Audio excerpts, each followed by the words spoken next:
జగ్గంపేట నియోజకవర్గంలో కేజీ నుంచి పీజీ వరకు చదువుకునేందుకు ఒక విశ్వవిద్యాలయాన్ని ఏర్పాటు చేయడమే లక్ష్యమని జగ్గంపేట ఎమ్మెల్యే జ్యోతుల నెహ్రూ అన్నారు.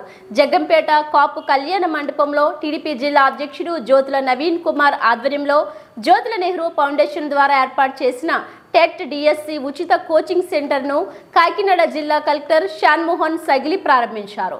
ఈ సందర్భంగా కలెక్టర్ మాట్లాడుతూ కోచింగ్ తీసుకునే విద్యార్థులు పాజిటివ్ దృక్పథంతో చదువుకొని పరీక్షలు రాయాలన్నారు. ఇక ప్రత్యేకంగా ఈ రోజు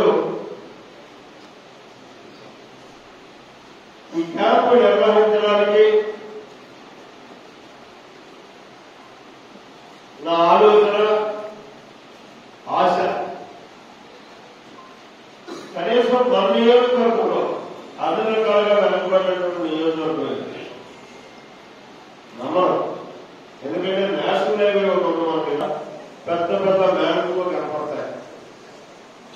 ఒక కిలోమీటర్ కింద దిగితే తెలుస్తుంది మన నియోజకవర్గం ఏంటో, మన నియోజకవర్గం యొక్క పరిస్థితులు ఏంటో, మన ఆర్థిక స్థితిగతులు ఏంటో, ఏ వనరులు మనం అందిపుచ్చుకోగలుగుతున్నామో అన్నది. అందుకోసమే ఇవాళ కనీసం 470 మంది ఇక్కడికి కోచింగ్ నేర్చుకోవడానికి వచ్చారు, తీసుకోవడానికి వచ్చారు. ఈ 470 మందిలో 470 మంది కూడా ఉద్యోగాలు కొట్టాలి.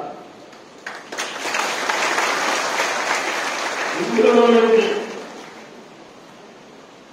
ప్రైవేట్ కోచింగ్ సెంటర్స్ ఏ రకంగా అయితే మొత్తం క్యాండిడేట్స్ పక్కగా పెట్టి 10 మందిలో 20 మందిలో నిలబడి తీసి